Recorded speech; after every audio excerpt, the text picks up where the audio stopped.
Povestea lui Goraksha sau Goraknath. Goraksha a fost ucenicul lui Matsyendra și întemeietorul unui curent spiritual care dăinuie și astăzi în India. Ca întotdeauna avem mai multe variante ale poveștii, fiecare variantă cu simbolistica sa. În prima variantă, Matsyendra ar fi dat un pumn de cenușă unei femei care nu putea avea copii, spunându-i să o înghită. Dar ea, neîncrezătoare, a aruncat cenușa într-o grămadă de bălegar. Matsyendra a revenit după 12 ani și a întrebat unde este copilul.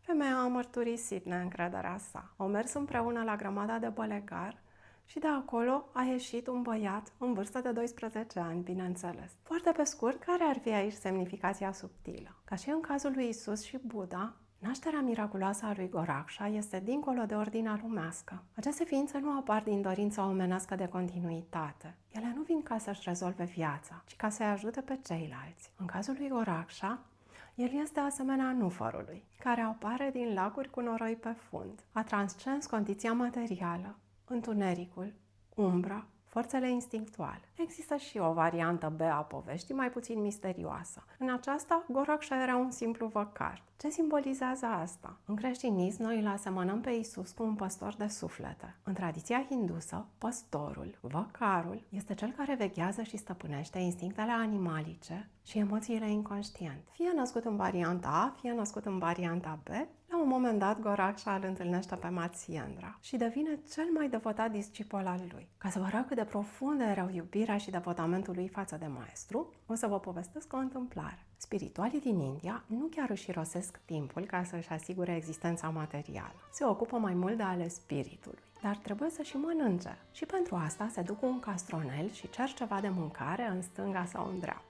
Într-o zi, Matsyendra a apreciat foarte mult niște prăjiturele pe care Goraksha le primise de pomană și le-a împărțit, bineînțeles, cu maestrul. A doua zi, Goraksha s-a dus la aceeași femeie care îi dăruise prăjiturelele și i-a mai cerut. Femeia nu a fost chiar încântată de această îndrăzneală. Regula este că te mulțumești cu ceea ce ți se oferă și nu a vrut să-i mai dea. Goraksha, ca să o convingă cât de mult le dorește pentru maestrul său, și-a scos un ochi și l-a oferit femeii. Puțin cam extrem după părerea mea și nici nu știu ce ar fi putut să facă femeia cu ochiul lui Goraksha. Dar vă spun povestea așa cum am auzit-o și eu. Pentru că aceste povești nu se scriu, ci doar se spun. Și niciodată nu sunt la fel, în funcție de cine ascultă povestea și ce are nevoie să audă. Și a venit Goraksha la maestrul prea iubit, fără un ochi, dar cu prăjiturele. Matsyendra a savurat prăjiturelele, l-a certat, l-a reparat, pentru că din fericire știa cum, dar, ca să îi mai atenueze puțin acest atașament exagerat, l-a trimis departe în munți pentru nici mai mult, nici mai puțin de 14 ani.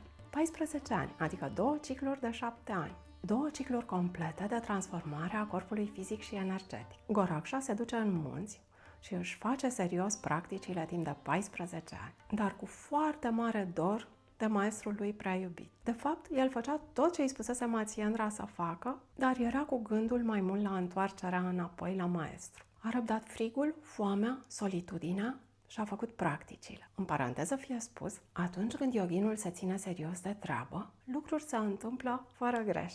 Apar puteri neobișnuite, care se cheamă siddhi și care sunt pe de o parte indicatori de progres spiritual, dar pe de altă parte, dacă yoghinul nu le folosește cu cea mai mare grijă, ele pot deveni adevărate piedici în calea evoluției. Când a venit timpul, foarte puternic de acum, dar cu mare nerăbdare, Goraksha a coborât din munți și s-a întors la peștera maestrului, care era păzită la intrare de un alt yoghin, care nu a vrut să-i permită lui Goraksha să intre. Poftim? Aștept această clipă de 14 ani și tu crezi că poți să mă împiedici să-mi văd maestrul? Dă-te la o parte! Și a intrat, doar că înăuntru nu era nimeni. S-a întors pentru explicații la yoghinul de la ușă, care între timp era o leacă vexat și a refuzat să îi le ofere. Goraksha al nostru, între timp, știa și putea prea multe ca să se împiedice de un refuz. Și-a folosit puterile oculte pe care le dobândise între timp și a intrat direct în mintea yoghinului, aflând unde era maestrul. Ajuns în fața lui Matsyendra, acesta i-a spus: prea iubite,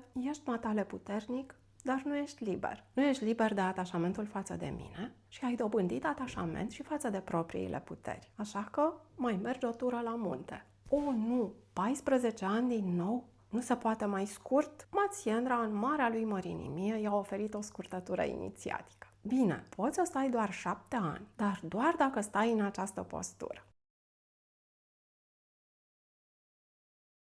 Și de acolo avem noi Gorakshasana. Varianta originală este un fel de jumătate de lotus într-un picior. Eu nu am putut să o fac niciodată așa. Dar pot să vă arăt ceva mai apropiat de varianta actuală a posturii, mult mai blândă decât ce a trebuit să facă Goraksha. După 7 ani s-a întors Goraksha, cu toate temele făcute și cu toate problemele rezolvate. Și a întemeiat una dintre cele mai mari școli de Hatha Yoga. Cea mai importantă practică a adepților săi este și în zilele noastre meditația cu mantra Soham, pe care o practicăm și noi. Învățăturile lui Goraksha despre arhitectura subtilă a ființei, despre tehnici de purificare, asane, pranayama, bande, mudre și, bineînțeles, meditație, foarte frumos sistematizate, au fost și scrise la un moment dat spre folosul și marea noastră bucurie a celor ce iubim manualele vechi. Povestea nu se oprește aici. Multe întâmplări minunate au urmat. O să vă spun doar una dintre ele. Atunci când maestrul Matsyendra a luat-o un pic razna și a devenit captiv al propriilor dorințe, într-un regat exclusiv feminin, Goraksha a fost cel care s-a dus după el și l-a salvat. Tot într-un mod foarte extrem, dar din fericire a fost reparabil și a dat și rezultatele dorite. Pentru că Matsyendra a abandonat regina, copilul și plăcerile și s-a întors la treaba lui de maestru. În legătură cu povestea prăjiturelelor, aș vrea să împărtășesc cu voi o zicală din tradiția Nat. Ceea ce îți este oferit este prețios ca laptele. Ceea ce ceri este ca apa, oarecum neutru. Iar ceea ce iei este ca sângele. Ce înțelegi din această zicală?